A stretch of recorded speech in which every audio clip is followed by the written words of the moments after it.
खबर चल रही है कि देश में कर्जा बहुत ज्यादा बढ़ गया है। 2014 तक जितना कर्जा था, इन 9 साढ़े 9 सालों में उससे कई गुना कर्जा भारत के ऊपर चढ़ गया है। हकीकत क्या है? क्या ये खबरें सही हैं? हमारा जो अभी जीडीपी का ग्रोथ रेट है, सरकार तो कह रही है 7%, 7.5% वगैरह। मेरा मानना है कि वो सिर्फ संघर्ष क्षेत्र के आंकड़े हो सकते हैं। उसमें असंघर्ष क्षेत्र के अगर आंकड़े जोड़ दें तो अभी हमारा ग्रोथ रेट 1% या 0% या -1% के आसपास होगा। ये तो बहुत खौफनाक स्थिति है कि अधिकांश देश तो असंगठित क्षेत्र में उसके आंकड़े, उसका रिकॉर्ड कलेक्ट ही नहीं किया जा रहा। तो ये तो यानी बिल्कुल साबित कर रहा है कि ये तो सारे आंकड़े फिर झूठे हैं। सरकार क्यों नहीं चाहती कि एक्चुअल आंकड़े सामने आए? जब अगर एक्चुअल आंकड़े नहीं होंगे तो सरकार उनके बारे में सोच कैसे पाएगी, काम कैसे कर पाएगी, विकास की योजना कैसे ला पाएगी? हमारी अर्थव्यवस्था में ये जो एक एजुकेशन की जरूरत है, और जो सरकार है वो तो खुश है क्योंकि उसका प्रोपेगेंडा है और वो लोगों को दिखा रही है कि हम तो बहुत अच्छा कर रहे हैं, हम तो दुनिया में 5वीं अर्थव्यवस्था बन गए, 3री बन गए। तो उनको आंकड़ों से कोई मतलब नहीं, उनको तो आंकड़ों को दिखाना है जिससे कि उनकी छवि अच्छी हो। इसीलिए जब भी नेगेटिव आंकड़े आते हैं उसको वो मना कर देते हैं। ये स्थिति तो किसी दिन एक विद्रोह के रूप में सामने आ सकती है। गरीब कब तक रहेगा? कहीं ना कहीं विरोध तो दर्ज करेगा अरुण जी अपना वो। नमस्कार, मैं हूं संजय शर्मा। आप देख रहे हैं 4 PM न्यूज नेटवर्क। पिछले दिनों एक खबर आई कि भारत पर कर्जा बेतहाशा बढ़ गया है। 2 लाख हजार करोड़ से कर्जा ज्यादा पहुंच चुका है और ये जितना आजादी के बाद से 2014 तक कर्जा लिया गया, कर्जा चढ़ा प्राइवेट और सरकारी सेक्टर में, उससे कई गुना कर्जा 9 सालों में हो गया है। भारत में अर्थव्यवस्था का जो हाल है वो मैं और आप दोनों जानते हैं। आंकड़े कहाँ कैसे बनाए जा रहे हैं ये बात भी जानते हैं। अमीर और अमीर होते जा रहे हैं, गरीब और गरीब होता जा रहा है। देश में करोड़पति लोग देश छोड़ छोड़कर जा रहे हैं। अर्थव्यवस्था क्या वास्तव में खौफनाक हालत में है, या जैसे सरकार दावा कर रही है कि हम 5वीं अर्थव्यवस्था बन गए हैं, 3री बनने जा रहे हैं, हमारे यहाँ सब कुछ बहुत अच्छा चल रहा है, जीडीपी बहुत अच्छी है। मैं बड़ा कंफ्यूज हूं कि ये आंकड़े सही क्या हैं। जब मैं गांव में जाता हूं, जब मैं लोगों से बात करता हूं, किसानों से बात करता हूं, गरीबों से बात करता हूं, तो हालात बहुत जुदा नजर आते हैं। वो परेशान है, महंगाई से परेशान है, उनके बच्चों को नौकरी नहीं मिल पा रही उससे परेशान है। लेकिन टीवी चैनल पे मैं देखता हूं तो टीवी चैनल कहते हैं कि सरकार इतना अच्छा कर रही है, हम आर्थिक मोर्चे पे बहुत आगे चले गए हैं। जब मेरे को समझ में नहीं आया तो मुझे लगा कि मैं अपने दर्शकों को ये कैसे समझाऊं। तो मैंने सोचा कि आज मैं उन अर्थशास्त्री से बात करूं जिनका नाम पूरी दुनिया में है। पूरी दुनिया जिस अर्थशास्त्री को बहुत सम्मान के साथ देखती है, जिनसे वो समझती है कि एक्चुअल में भारत में अर्थशास्त्र का गणित क्या है, अंकगणित क्या है, और जिस अर्थशास्त्री को दुनिया में बड़े बड़े अखबार, बड़े बड़े टीवी चैनल बुलाते हैं, सम्मान के साथ बुलाते हैं, आज वो प्रोफेसर अरुण कुमार मेरा सौभाग्य है कि मेरे साथ हैं। और मैं पूरा इस देश की आर्थिक स्थिति जो है मैं समझने की कोशिश करूंगा और आपको समझाने की कोशिश करूंगा। चलते हैं सीधे अरुण कुमार जी के पास। अरुण जी, बहुत बहुत स्वागत है। मैं बड़ा आभारी हूं, आपने 4 PM के लिए इतना समय निकाला। एक खबर आ रही है, एक खबर चल रही है कि देश में कर्जा बहुत ज्यादा बढ़ गया है। 2014 तक जितना कर्जा था, इन 9 साढ़े 9 सालों में उससे कई गुना कर्जा भारत के ऊपर चढ़ गया है। हकीकत क्या है? क्या ये खबरें सही हैं? क्या भारत वाकई में इतना कर्जदार है और क्यों कर्जा इतना लिया गया? देखिए, ऐसा है कि जो कर्ज लिया जाता है वो हमारे देश में प्राइवेट सेक्टर लेता है और फिर सरकार लेती है। तो सरकार का जो कर्जा है जो डायरेक्ट, वो इतना ज़्यादा नहीं है जितना कि प्राइवेट सेक्टर ले रहा है।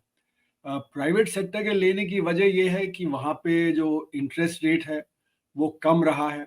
हमारे देश में इंटरेस्ट रेट ज़्यादा रहा है। हमारे यहाँ 5.5-6% का बैंक का इंटरेस्ट दर था, वहाँ पे आधा 1% था। तो इसलिए हमारी जो कंपनियां हैं वो बाहर से कर्जा ले रही थी। अभी इंटरेस्ट रेट बढ़ा दिए वहाँ पे भी, हमारे यहाँ भी। फिर भी कंपनियां बाहर से लेती हैं क्योंकि वहाँ पे अभी भी इंटरेस्ट रेट कम है। दूसरी वजह यह है कि हमारा जो एक्सपोर्ट है वो इंपोर्ट से काफ़ी कम है। तो हमें बाहर से पैसा चाहिए जिससे कि हम अपने इंपोर्ट को फाइनेंस कर सकें। तो उसकी वजह से भी होता है। अब ये इम्पोर्ट क्यों हमारा इतना ज़्यादा है, वो इसलिए इतना ज़्यादा है क्योंकि जो अमीर लोग हैं उनके जो लग्जरी आइटम है उसकी खपत के लिए हमें इम्पोर्ट करना है। जैसे अगर गाड़ियाँ चलेंगी तो पेट्रोल की ज़रूरत है, डीजल की ज़रूरत है। अगर जो आपके जो कलर टेलीविज़न है, आपके मोबाइल फ़ोन हैं, आपकी कारें हैं, उसके अब सबके लिए इम्पोर्ट की ज़रूरत पड़ती है, क्योंकि वो हम सब चीज़ें वो अपने देश में नहीं बना पा रहे हैं। हमारी अभी टेक्नोलॉजी उतनी उन्नत नहीं है कि हम वो सारा कुछ सस्ते दाम पे यहाँ बना लें।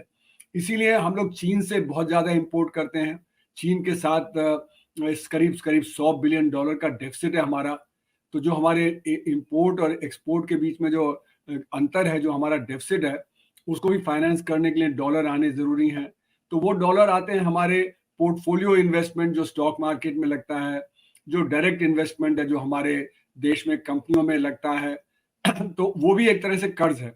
तो हमारा जो इस समय अगर आप देखें तो फॉरेन डेट जो है, जो विदेशों से कर्जा है, वो करीब $600 बिलियन का है और हमारा रिज़र्व जो है, वो भी $600 बिलियन का है। तो यानी कि हमारा जो रिज़र्व जो करेंसी का बना है, जिसको सरकार कहती है कि ये बहुत अच्छा है और ये दिखा रहा है कि हमारी हालत बहुत अच्छी है, वो कर्ज़ एक्चुअली हमारा बोरोड कर्ज़ है। वो हमने उधार में लिया हुआ है बाहर वालों से। जबकि चीन में उनके $3.5 ट्रिलियन का जो रिज़र्व है, जो उन्होंने कमाया है, क्योंकि उनका जो सरप्लस है एक्सपोर्ट और इम्पोर्ट का, वो बहुत ज़्यादा है। तो इसलिए चीन में वो परेशानी नहीं है कि हालाँकि वहाँ पे भी जो है रिज़र्व बहुत अच्छे हैं, पर उनकी परेशानी नहीं है क्योंकि उन्होंने वो कमाया है, उनको किसी को वापस नहीं करना। हमारे यहाँ क्योंकि हमने उसको उधार लिया हुआ है पोर्टफोलियो इन्वेस्टमेंट के ज़रिए या डायरेक्ट इन्वेस्टमेंट के ज़रिए या लोन के ज़रिए, तो वो हो सकता है कि हमें लौटाना पड़े। तो जैसे कि हुआ था पहले, आपने देखा फाइनेंशियल क्राइसिस जब हुआ था 2007 से 2009 के बीच में, तो एकदम बहुत सारा पैसा बाहर जाने लगा। हमारे जो एनआरआईज़ हैं जिन्होंने यहाँ पे देश में अपना पैसा डिपॉज़िट किया है, उन्होंने भी पैसा निकालना शुरू कर दिया कि रुपया जब गिरेगा तो उनको नुकसान हो जाएगा। पोर्टफोलियो इन्वेस्टमेंट भी निकलने लगा। तो उस समय आपने देखा कि हमारा स्टॉक मार्केट 21,000 से एकदम 9,000 पे आ गया। आधे से भी कम हो गया था। उससे अफ़रा-तफ़री हो गई। तो जो हम लोग जो इस समय हमारा उधार है, जो बाहर वालों के प्रति उधार है, वो इस वजह से है कि हम लोग एक तो खपत ज़्यादा कर रहे हैं, खासकर लग्ज़री आइटम्स के, अमीर आदमी के। जो गरीब आदमी के जो कंज़म्पशन की चीज़ें हैं, उनके लिए तो इम्पोर्ट करने की ख़ास ज़रूरत नहीं है। हो सकता है कुछ फर्टिलाइज़र की ज़रूरत पड़े या कुछ ऐसी चीज़ की ज़रूरत पड़े, पर बाकी उसको शिक्षा है, स्वास्थ्य है, पीने का पानी है, उसको जो अपना छप्पर डालना है, उसके लिए कोई इम्पोर्ट करने की ज़रूरत नहीं है। तो इसलिए जो हमारा जो फॉरेन डेट है, उसके पीछे हमारा जो कंज्यूमरिज्म है, खासकर जो रिच लोग हैं, अमीर लोग हैं और जो अपर मिडिल क्लास हैं, वो भी एक तरह से रिच की कैटेगरी में आते हैं, तो उनका जो कंजम्पशन है, उसकी वजह से ये हो रहा है। तो जैसे आपने कहा कि जो हमारे देश में एक इनइक्वालिटी, यानी कि जो खाई है अमीर और गरीब के बीच में, वो बेतहाशा बढ़ती चली जा रही है। तो इतनी हमारी कम प्रति व्यक्ति आय, यानी कि हम 137वें स्थान पे हैं, पर बिलियनेयर की संख्या में हम तीसरे स्थान पे हैं, अमेरिका और चीन के बाद। तो ये दिखा रहा है कि हमारी जो नीतियाँ हैं, वो नीतियाँ अमीरों को के हक में हैं, उनको फ़ेवर कर रही हैं और जो गरीब है उसकी तरफ ध्यान नहीं जा रहा। इसीलिए मेरा बार-बार ये कहना है कि हमारे जो जीडीपी के आंकड़े हैं वो सही नहीं हैं, क्योंकि जीडीपी का मतलब कि कितना उत्पादन हो रहा है। तो हमारे यहाँ जो उत्पादन होता है वो एक तो संगठित क्षेत्र में होता है और एक असंगठित क्षेत्र में होता है। संगठित क्षेत्र में 55% उत्पादन होता है, असंगठित क्षेत्र में 45% होता है। पर लेकिन जो असंगठित क्षेत्र है उसमें 94% लोग काम करते हैं और महज़ 6% लोग हैं जो संगठित क्षेत्र में काम करते हैं। तो यानी कि 6% जो हैं उनको, क्योंकि उनकी प्रोडक्टिविटी ज़्यादा है तो उनको तनख्वाह ज़्यादा होती है। असंगठित क्षेत्र वाले हैं, वो अपना जब बहुत लो टेक्नोलॉजी के साथ काम करते हैं तो वहाँ पे या तो सेल्फ एम्प्लॉयमेंट है या कम टेक्नोलॉजी का है, तो वहाँ पे तनख्वाह बहुत कम है। तो ये संगठित क्षेत्र बढ़ रहा है, असंगठित क्षेत्र में गिरावट है, क्योंकि पहले नोटबंदी ने उसको जो हिला दिया, फिर उसके बाद जीएसटी आया, जीएसटी में भी वो कोप नहीं कर सकता, फिर उसके बाद एनबीएफसी क्राइसिस आया और फिर लॉकडाउन आया। तो हमारे यहाँ जो गैर बराबरी है वो इसलिए है कि संगठित क्षेत्र बढ़ रहा है, असंगठित क्षेत्र गिरावट पे है। तो इसलिए मैं उसको कहता हूँ कि संगठित क्षेत्र ने असंगठित क्षेत्र को कॉलोनाइज कर लिया है।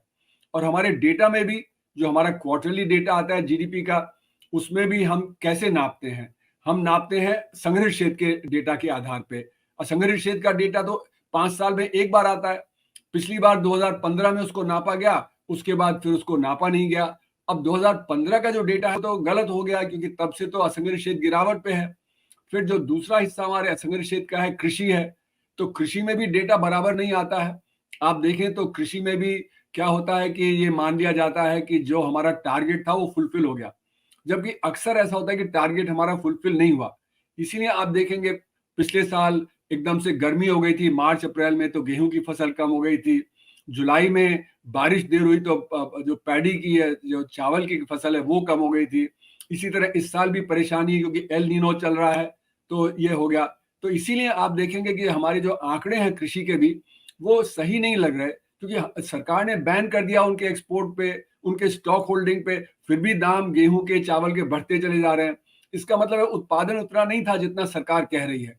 तो इसलिए जो हमारे आंकड़े हैं, वो चाहे कृषि के हों, बाकी असंगठित क्षेत्र के हों या संगठित क्षेत्र के भी हों, वो सही आंकड़े नहीं है। तो मेरा ये मानना है कि हमारा जो अभी जीडीपी का ग्रोथ रेट है, सरकार तो कह रही है 7%, 7.5% वगैरह। मेरा मानना है कि वो सिर्फ संगठित क्षेत्र के आंकड़े हो सकते हैं। उसमें असंगठित क्षेत्र के अगर आंकड़े जोड़ दें तो अभी हमारा ग्रोथ रेट 1% या 0% या -1% के आसपास होगा। यानी कि हमारी अर्थव्यवस्था अभी उस रफ्तार से नहीं बढ़ रही है कि हम अभी 5वें पायदान पे आ गए हैं, खासकर नोटबंदी के बाद से। तो वो दिखता भी है। जब नोटबंदी हुई थी तो उस समय सरकार ने कहा कि हमारा रेट ऑफ ग्रोथ 8% हो गया है, जबकि सबको दिख रहा था कि नोटबंदी के दौरान मार्केट बंद था, उत्पादन कम हो गया, यहाँ तक लग्जरी कार का सेल जो गिर गया। तो जब सेल्स गिर गए और उत्पादन गिर गया तो फिर कैसे 8% की ग्रोथ रेट हुई? तो ये दिखा रहा है कि हमारे आंकड़े में खेल बहुत है। इसमें कम से कम 5-6% की जो परेशानी है, तो अगर वो हम जोड़ लें तो हम 2016 से 1 या 2% की रफ्तार से ही बढ़ रहे हैं, न कि 7% से। तो इसलिए अभी हम 8वें या 9वें पायदान पे ही हैं, अभी हम 5वें पायदान पे नहीं आए। और इसी तरह अगर हमारा असंगठित क्षेत्र गिरता रहा तो हम तीसरे पायदान पे भी 5 साल में नहीं पहुंचेंगे और गैर बराबरी जो है वो बढ़ती चली जाएगी। बिल्कुल अरुण जी, बहुत खौफनाक तस्वीर आपने सामने रख दी। दर्शकों को मैं बता दूं, अगर मैं सही हूं तो संगठित क्षेत्र मतलब अंबानी अडानी बड़े उद्योगपति, और असंगठित क्षेत्र मतलब मजदूर, गांव में काम, खेत में काम करने वाला व्यक्ति, छोटे छोटे उद्योग, इसको आप असंगठित क्षेत्र कहते हैं ना? असंगठित क्षेत्र वो है जो मतलब ट्रेड यूनियन से ऑर्गेनाइज नहीं है, और संगठित क्षेत्र वो है जो ट्रेड यूनियन से ऑर्गेनाइज है। तो हमारे यहाँ अगर आप देखें तो 6000 बड़े यूनिट्स हैं और 6 लाख स्मॉल और मीडियम यूनिट्स हैं और 6 करोड़ माइक्रो यूनिट्स हैं और फिर 11 करोड़ किसान हैं। उसमें से भी 85% जो है वो 5 एकड़ से कम जोतने वाले हैं। तो जो 5 एकड़ से कम जोतने वाले हैं, किसान हैं, और जो हमारा माइक्रो सेक्टर और स्मॉल सेक्टर है, उनमें जो लोग काम कर रहे हैं वो असंगठित क्षेत्र के हैं। तो इसलिए ये जो एक बहुत बड़ा तबका है कि मतलब चारों तरफ हमारे असंगठित क्षेत्र बहुत बड़ा है। वो आप देखें तो चाहे जो रिक्शा चलाने वाला है, जो पकौड़ा तल रहा है, जो सब्जी बेच रहा है, जो ढाबा चला रहा है, ढाबे पे काम कर रहा है, तो इस तरह के चारों तरफ हम देखें तो हम असंगठित क्षेत्र हमारे चारों तरफ है इस तरह का। तो अरुण जी, यानी कि आप जो बता रहे हैं उसके हिसाब से 6%, एक अगर मैं सरल भाषा में कहूं तो 6% पूंजीपति हैं, उनके उनके आंकड़े जुटाए जा रहे हैं, और 94% जो आबादी है, 94% जो उद्योग धंधे हैं, उनके आंकड़े सरकार नहीं जुटा रही है। उन 6% के आंकड़े जुटा के जीडीपी का आकलन कर ले रही है। नहीं, 6% तो वर्कर्स हैं, मतलब जो वर्कर, संगठित क्षेत्र में काम करने वाले हैं ना। जो 6% वर्कर। उद्योग, हाँ, जो उद्योगपति वगैरह हैं वो तो 10-20 हजार ही हैं, वो तो बहुत छोटी संख्या है। जो उद्योगपति हैं, जो बड़े बड़े बिजनेसमैन हैं, है ना, तो उनकी संख्या तो बहुत ज्यादा नहीं है। वो तो मतलब जैसे कि बिलियनर्स की संख्या 140 हो गई, और आप जोड़ लें तो अल्ट्रा हाई नेटवर्थ इंडिविजुअल्स हो जाएंगे तो और 1.5-2 लाख हो जाएंगे। फिर हाई नेटवर्थ इंडिविजुअल्स हैं, वो 4-5 लाख हो जाएंगे। तो यानी कि इनकी संख्या सब मिला के, जो ultra high net worth individuals, high net worth individuals और जो बड़े बड़े उद्योगपति हैं, उनकी संख्या मिला के 10 लाख भी नहीं पहुंचेगी। तो ये बहुत छोटा तबका है जो बहुत अमीर है। और जो हमारा जो वर्कर है वो 6% है, यानी कि हमारे वर्क फोर्स में करीब करीब आप माने तो 35 मिलियन यानी 3.5 करोड़ वर्कर हैं संगठित क्षेत्र के। और जो बाकी हमारे समझिए 40 करोड़ लोग हैं वो असंगठित क्षेत्र में काम कर रहे हैं। वो किसान हैं, वो मतलब जो काम करने वाले लोग हैं, तरह तरह के सेल्फ एम्प्लॉयड हैं, या कोई छोटे मोटे बिजनेस में काम कर रहे हैं। आप अगर किसी मार्केट में जाएं तो वहाँ पे कोई लेथ चला रहा है तो एक उसके वर्कर है, कोई ऑटो रिक्शा ठीक कर रहा है तो उसका एक छोटा कोई लड़का काम कर रहा है वहाँ पे, या कोई हलवाई की दुकान है तो वहाँ पे 4-5 लोग काम कर रहे हैं छोटे हलवाई की दुकान वगैरह पे। इस तरह के लोग असंगठित क्षेत्र में हैं। तो अरुण जी, ये तो बहुत खौफनाक स्थिति है कि अधिकांश देश तो असंगठित क्षेत्र में उसके आंकड़े, उसका रिकॉर्ड कलेक्ट ही नहीं किया जा रहा। तो ये तो यानी बिल्कुल साबित कर रहा है कि ये तो सारे आंकड़े फिर झूठे हैं। जी हाँ, तो हमारे आंकड़ों में जो परेशानी है, तो जैसे मैंने कहा कि कृषि में वहाँ पे 11 करोड़ किसान माने जाते हैं, उनके आंकड़े सही नहीं है। जो हमारा असंगठित क्षेत्र है, जिसमें कि जो 48% लोग काम करते हैं, उनके आंकड़े 5 साल में एक बार इकट्ठे होते थे। वो भी एक सर्वे के तौर पे। तो पिछला सर्वे 2015 में किया गया, उसके बाद पैंडेमिक आ गया तो 2020 में सर्वे नहीं हुआ। तो इसलिए हम 2015 के आंकड़ों के हिसाब से अपना जो काम चला रहे हैं। पर 2015 के आंकड़े वैलिड नहीं है, क्योंकि 2016 में नोटबंदी से असर हुआ, जिसका असर असंगठित क्षेत्र पे हुआ। तो जो आंकड़े 2015 के हैं वो फिर अब कामयाब नहीं होंगे 2017-18 में। फिर 2017 में जीएसटी आ गया। जीएसटी ने भी धक्का मारा हमारे असंगठित क्षेत्र को, क्योंकि उसको इनपुट क्रेडिट से बाहर रखा गया, क्योंकि जीएसटी से बाहर है। अब इनपुट क्रेडिट नहीं मिलता तो होता क्या है कि जो संगठित क्षेत्र है उसके तो दाम कम हो जाते हैं, लेकिन असंगठित क्षेत्र के दाम वहीं के वहीं रहते हैं। तो आपको आज मिसाल मिलेगी, जैसे हमारे चारों तरफ आज ई कॉमर्स फैल रहा है। तो ई कॉमर्स जितना फैल रहा है वो ऑटोमेटेड है, तो जो हम बगल की दुकान है वहां पे कम जा रहे हैं, उनका धंधा कम हो गया तो वहां पे रोजगार कम हो गया। उसी तरह आप देखें तो जैसे लेदर गुड सेक्टर है, चमड़े का जो काम होता है, वहां पे 20% संगठित क्षेत्र से आता है, 80% असंगठित क्षेत्र से आता है। तो जो संगठित क्षेत्र से आता है वो लोग कह रहे हैं हमारा धंधा अच्छा चल रहा है, क्योंकि असंगठित क्षेत्र वाले गिरावट पे हैं। प्रेशर कुकर इंडस्ट्री वाले कह रहे हैं कि हम 5 बड़े यूनिट हैं और 25 छोटे यूनिट है, ये 25 गिरावट पे हैं, इसलिए हमारा धंधा 24% बढ़ रहा है। तो हर जगह आप देखेंगे, लेदर गुड्स में, टेक्सटाइल में, लगेज इंडस्ट्री में, सब जगह से यही खबर आ रही है, एफएमसीजी वगैरह से, कि संगठित क्षेत्र बढ़ रहा है और असंगठित क्षेत्र गिरावट पे है। तो असंगठित क्षेत्र में जहां 94% लोग काम करते हैं कृषि में और जो वर्कर हैं, वहां पे आमदनी या तो गिर रही है या बढ़ नहीं रही है, और दाम बढ़ रहे हैं तो उसकी वजह से उनकी जो परचेजिंग पावर है वो कम हो जाती है। तो अभी आपने देखा जब टमाटर के, सब्जियों के दाम खूब बढ़े तो बहुत सारे असंगठित क्षेत्र के जो व्यक्ति थे वो लोग सब्जी नहीं खरीद पा रहे थे, तो घर पे उनके यहाँ सब्जी नहीं थी, तो उनकी परेशानी है वो बढ़ती जाती है। तो बेरोजगारी से और ये दाम बढ़ने से जो असंगठित क्षेत्र है उसकी परेशानी बढ़ जाती है। तो इसीलिए बहुत बड़े लेवल पे जो हमारा असंगठित क्षेत्र है उसमें परेशानी है, और वो परेशानी दिखती भी है। जैसे आप बता रहे थे कि गांव में आप गए तो गांव में आपने पाया कि लोग परेशान हैं। तो परेशानी इसीलिए है क्योंकि एक तो बेरोजगारी है और दूसरी तरफ जो दाम बढ़ रहे हैं। अरुण जी, ये सरकार आंकड़े जुटाती क्यों नहीं है? 2015 से अब तक 8 साल हो गए। ये आंकड़े सरकार क्यों नहीं चाहती कि एक्चुअल आंकड़े सामने आए? जब अगर एक्चुअल आंकड़े नहीं होंगे तो सरकार उनके बारे में सोच कैसे पाएगी, काम कैसे कर पाएगी, विकास की योजना कैसे ला पाएगी?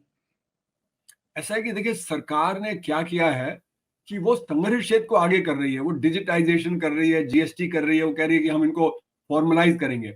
लेकिन जो ये फॉर्मलाइज हो नहीं सकते, क्योंकि जो हमारा जो किसान है, जो छोटा किसान है, उसको हम क्या फॉर्मलाइज करेंगे? उसके ज्यादा से ज्यादा उसका जो खेत बिक जाएगा वो वर्कर बन जाएगा। या जो छोटे छोटे उद्योग हैं जहाँ पे कि एवरेज में 1.7 लोगों का रोजगार मिलता है, वहां पे क्या फॉर्मलाइज करेंगे? वो तो बंद ही हो जाएगा। तो इसलिए मेरा मानना है कि सरकार की जो नीति है कि ये वो साउथ कोरिया के मॉडल पे जो चाइबॉल्स वहां पे हैं, वहां पे बड़े बड़े कॉन्ग्लोमरेट्स हैं, एलजी है, सैमसंग है, पहले दाइवू था, इस तरह के बड़े बड़े कॉन्ग्लोमरेट्स हैं जो ग्लोबल हैं। तो ये भी ग्लोबल बनाने की कोशिश कर रहे हैं कि अडानी ग्लोबल हो जाए, बड़े कॉन्ग्लोमरेट, सब कुछ उनको थमा दिया जाए। टाटाज हैं और फिर आपके अंबानी हैं, इस तरह के कुछ जो बड़े बड़े बिजनेसमैन, वो एक बड़े बड़े हो जाए कॉन्ग्लोमरेट ग्लोबल।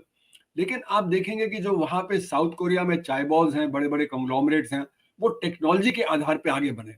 मतलब वो कलर टेलीविजन है, कारें हैं, जो सेमीकंडक्टर्स हैं, उन सब का। हमारे यहाँ ये जो कॉन्ग्लोमरेट्स हैं, इनको सरकार ने एनेबल किया है कि ये एक्वायर कर लें जो एसेट्स हैं। तो पोर्ट हैं, एयरपोर्ट हैं, सीमेंट कंपनियां हैं, हाईवेज हैं, कोयला है, इन सब में उनको एक्वायर करने दिया जा रहा है। तो ये टेक्नोलॉजी नहीं डेवलप कर रहे, ये एक्वायर करके आगे बढ़ना चाह रहे हैं। इसीलिए हम टेक्नोलॉजी में पिछड़ गए हैं। जितना हम टेक्नोलॉजी में पिछड़ेंगे उतना हम ग्लोबल कंपटीशन में पिछड़ जाएंगे, उतना हमारा एक्सपोर्ट नहीं बढ़ेगा, इंपोर्ट बढ़ जाएगा, और इसीलिए हमारा फिर ऋण बढ़ जाता है।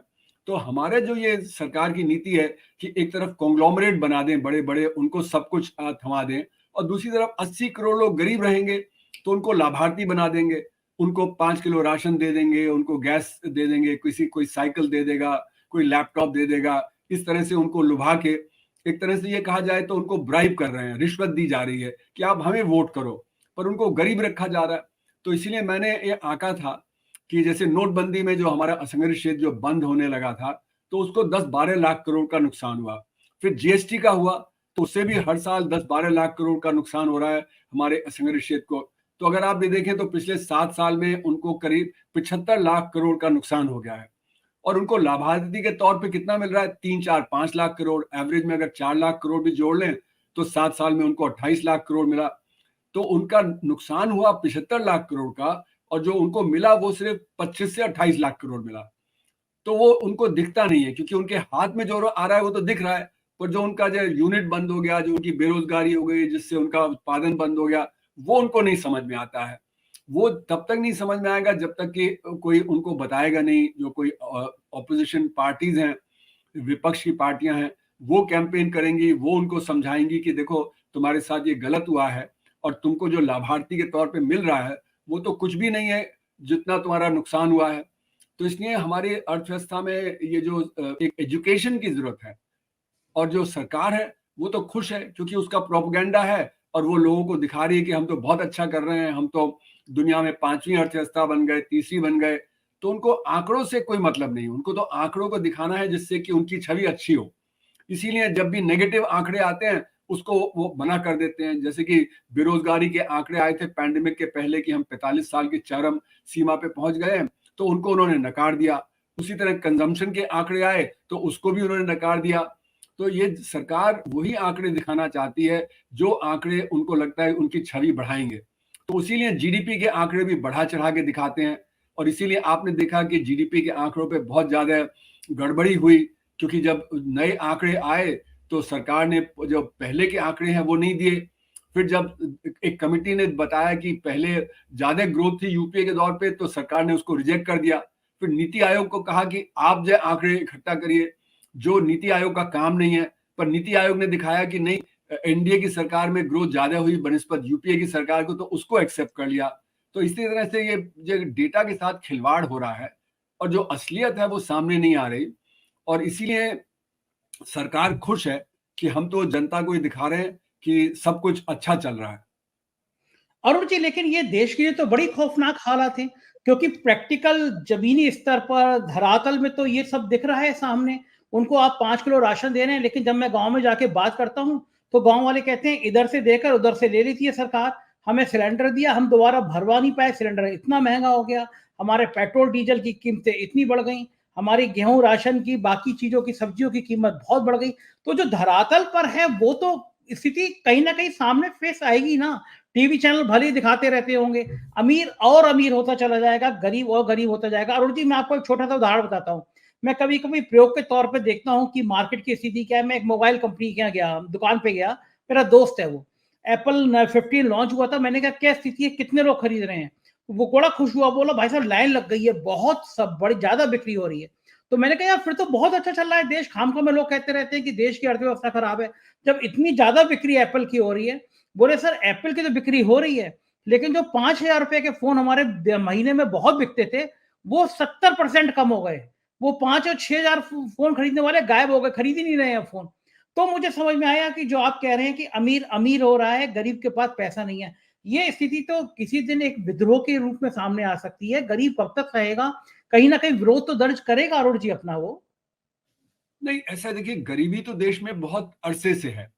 गरीब आदमी खुद नहीं रिवोल्ट करता, उसको ऑर्गेनाइज जब करते हैं, और विपक्षी पार्टियों का ये काम है। आप देखें तो 2014 के पहले बीजेपी रोज सड़क पे होता था, रोज प्रोटेस्ट होती थी करप्शन के मामले पे, प्राइस राइज के मामले पे, और कि ये प्रधानमंत्री बोलते नहीं है वगैरह वगैरह, है ना। उस तरह का प्रोटेस्ट सड़कों पे आज दिख नहीं रहा। वजह उसकी ये है कि हमारी ऑपोजिशन पार्टीज हैं वो खुल के मैदान में नहीं आ रही हैं। वो एक तरह से घबरा गई हैं कि ये उनके खिलाफ आईटी का रेड और ईडी का रेड और ये सब हो रहा है, तो वो घबरा गई हैं और वो सामने खुल के नहीं आ रही हैं। और जो गरीब आदमी है वो तो चमक दमक देखता है कि भाई अच्छा राम मंदिर बन गया, ये हो गया, इससे वो उस चमक दमक में रहता है। वो क्या सोचता है कि भाई मैं तो गरीब रहा हूँ। और हमारे देश में ये एक परेशानी का दौर रहा कि सन 47 के बाद हमने टॉप डाउन अप्रोच अडॉप्ट की, मतलब कि ऊपर से डेवलपमेंट होगा और नीचे रिस्क के चला जाएगा। वो इतना हुआ नहीं, और वो 1991 के बाद, सन 91 के बाद वो और भी ज्यादा हालात बिगड़ गए। 2014 के बाद और भी ज्यादा वो टॉप डाउन अप्रोच हो गया। तो ये जो टॉप डाउन अप्रोच है, ये तो बहुत पुराना है, और इसके चलते हुए गरीब तो बेचारा पिस रहा है, और वो थोड़ा बहुत प्रोटेस्ट करता है, पर खुद अपने आप से प्रोटेस्ट नहीं कर सकता। अब किसान है, उन्होंने अपने आप को मोबिलाइज किया और उन्होंने प्रोटेस्ट किया। उसी तरह वर्कर हैं, वो कभी कभी मोबिलाइज करके प्रोटेस्ट करते हैं, पर वो फिर मीडिया में नहीं कवर होता, क्योंकि मीडिया पे भी जो रूलिंग पार्टी का कब्जा बहुत जबरदस्त हो गया है। तो हमारे सारे इंस्टीट्यूशंस पे कब्जा उनका हो गया है। तो इसलिए वो जो असलियत है, वो लोगों के सामने उस तरह से नहीं आती है जिस तरह से आनी चाहिए। वो रोल जो है वो ऑपोजिशन पार्टीज का है। ऑपोजिशन पार्टीज जब उसको जो रोल प्ले करेंगी, तभी वो बात सामने खुल के आएगी। लेकिन अरुण जी, कई दुनिया के कई मुल्क ऐसे हैं कि जहां पे अपोजिशन पार्टी से ज्यादा जनता सड़कों पे आई है। पड़ोस में श्रीलंका में हमने देखा था कुछ समय पहले कि वहां की आर्थिक हालात इतने खराब हो गए थे कि जनता खुद सड़क पे आ गई। और हमें तो लगता है कि बांग्लादेश भी, अरुण जी, क्या कुछ चीजों में हमसे आगे निकल गया है आर्थिक रूप से? देखिए, श्रीलंका की हालत अगर आप समझें, तो वहां पे खाने पीने के जो लाले पड़ गए थे। खाना पीना नहीं मिल रहा था, आपको पेट्रोल डीजल नहीं मिल रहा था, तो आप जो है कहीं जो एनर्जी का इस्तेमाल नहीं कर पा रहे थे। यानी कि वहां तो एकदम से ब्रेकडाउन हो गया था। वो ब्रेकडाउन की स्थिति अभी हमारे देश में नहीं है, क्योंकि अभी भी हम अन्न पूरा जो उगा पा रहे हैं, जिससे कि भुखमरी नहीं है। सरकार 5 किलो राशन इसीलिए दे रही है कि जहां कहीं भुखमरी हो तो कम से कम वो इस रूप में ना आए कि सोशल एक्सप्लोजन हो जाए। तो सरकार भी वही कर रही है जो, जिससे कि एक्सप्लोजन ना हो, जिसको कहा जाता है कि वो एक तरह से सेफ्टी नेट है। सेफ्टी नेट है कि भाई हम कुछ कुछ देते रहेंगे जिससे वो सोशल एक्सप्लोजन ना हो। श्रीलंका में ऐसा हुआ था कि वहां पे एकदम से हुआ। पाकिस्तान में हालत खराब है।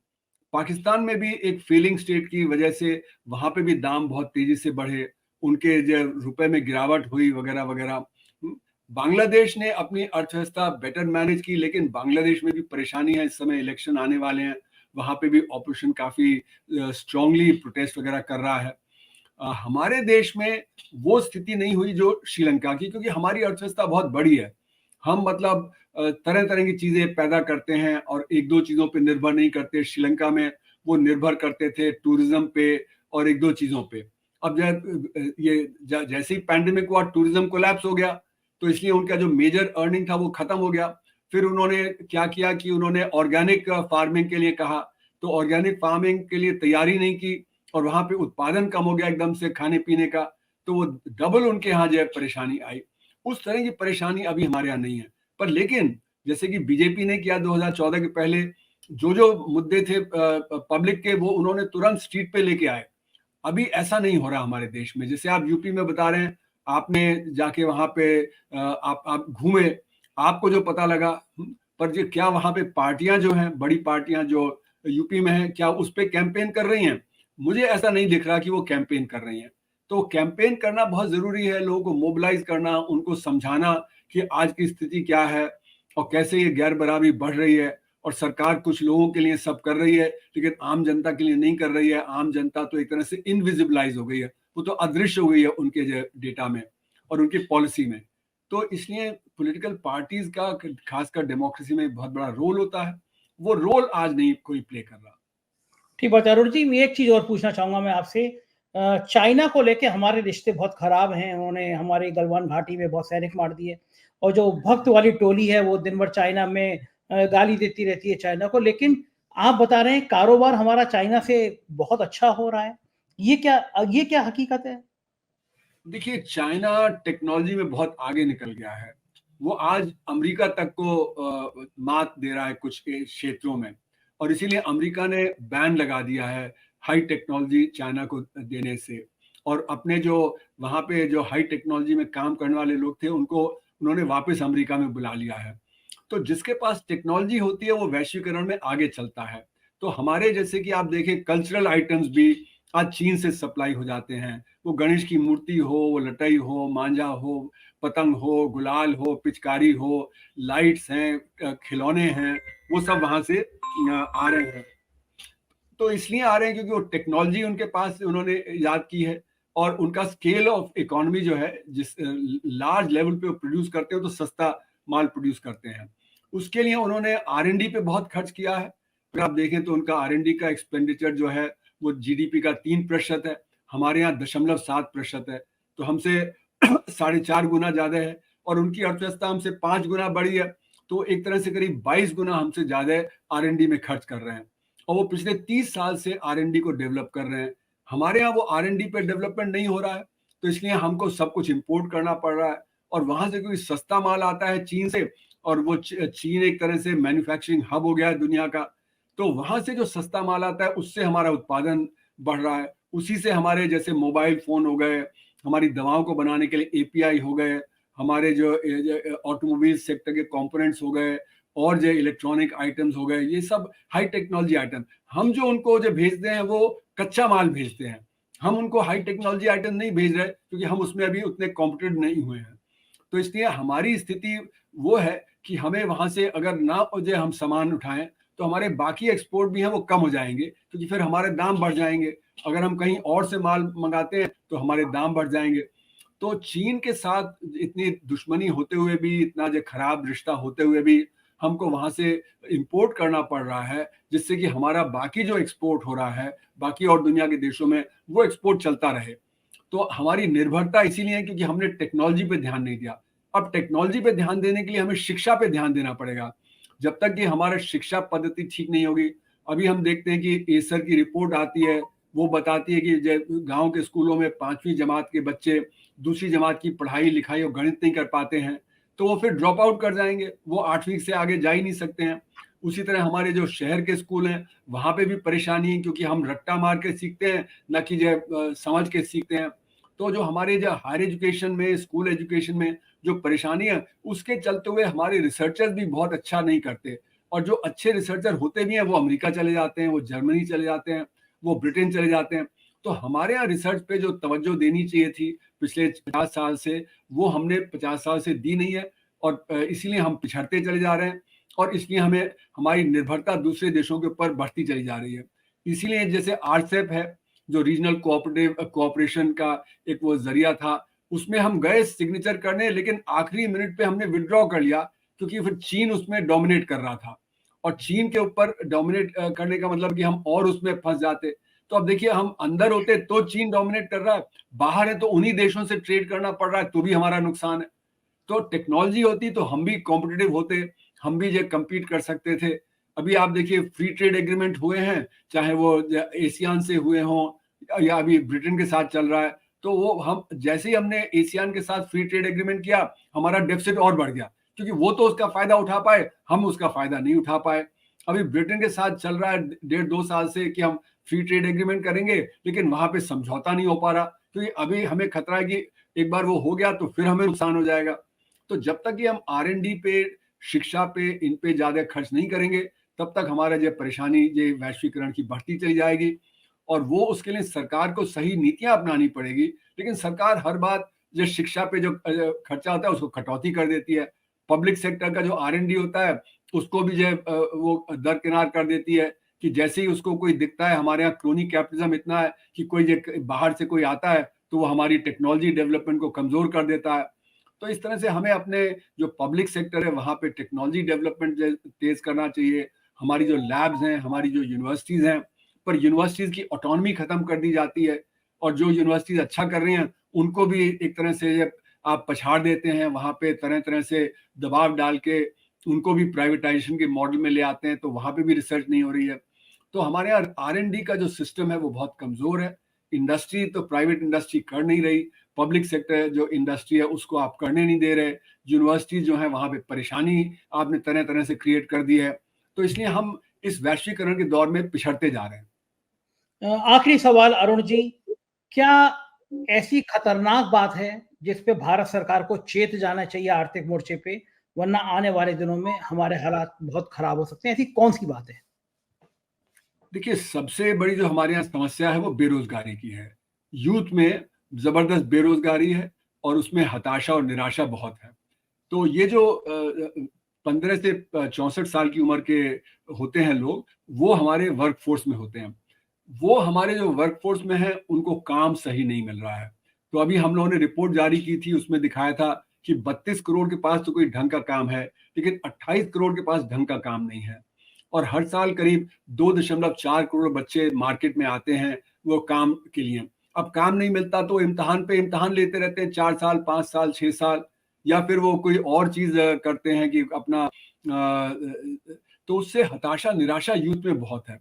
उसके चलते हुए उसके सोशल और पॉलिटिकल परिणाम है कि देखिए वो क्योंकि माँ-बाप कहते हैं कि आपके ऊपर इतना खर्च किया, आपको काम नहीं मिल रहा है, तो आप तो निकम्मे हो। तो वो ड्रग्स में और ड्रिंकिंग में फँसते चले जा रहे हैं। और क्योंकि पैसा नहीं है तो घर में छीना-झपटी बढ़ रही है, तो घर में वायलेंस आ जा रही है। तो इसके सोशल इफ़ेक्ट्स भी हैं और पॉलिटिकल इफ़ेक्ट्स भी हैं। क्योंकि पॉलिटिकली वो उपलब्ध है पार्टीज़ को कि वो पैसा देके उनको जो है कोई अनाप-शनाप काम करने में लगा दें। तो इसके पॉलिटिकल इम्पैक्ट और सोशल इम्पैक्ट और इकोनॉमिक इम्पैक्ट तीनों हैं। तो इसलिए बेरोज़गारी की तरफ हमें ध्यान देना चाहिए, खासकर यूथ जो है, एजुकेटेड यूथ है, उसकी जो बेरोज़गारी है, नहीं तो ये सोशल एक्सप्लोजन धीरे-धीरे क्रिएट करेगा। बहुत बहुत शुक्रिया अरुण जी, आपने इतना कीमती समय दिया और विस्तार से देश के आर्थिक हालात को समझाया। धन्यवाद आपका। तो ये थे प्रोफेसर अरुण कुमार। इन्होंने विस्तार से समझाया कि देश के आर्थिक हालात हैं क्या, और बताया कि बेरोजगारी एक हमारे लिए इतनी बड़ी समस्या है कि अगर समय रहते इसका निदान नहीं किया गया तो देश के लिए एक बड़ी परेशानी पैदा हो सकती है। अरुण कुमार जी ने यह भी समझाया कि चीन से हम भली बड़ी बड़ी बातें करें, बड़े बड़े डायलॉग बोलें, लेकिन चीन से व्यापार बढ़ाते रहना हमारी मजबूरी बन गया है। भारत में अमीर और अमीर हो रहा है, गरीब और गरीब हो रहा है। ये खौफनाक हालात हैं, देश को इस पे सोचना चाहिए और सरकार को इस पर करना चाहिए। मुझे यकीन है आपको ये चर्चा पसंद आई होगी। अपनी राय से कमेंट से अवगत कराइएगा। चैनल को ज्वाइन और सब्सक्राइब कीजिएगा। हमारे राज्यों के चैनल हैं 4 PM UP, 4 PM Bihar, Gujarat, Maharashtra, Rajasthan, Karnataka और 4 PM बॉलीवुड भी, उन्हें भी सब्सक्राइब करिएगा। शुक्रिया, थैंक यू।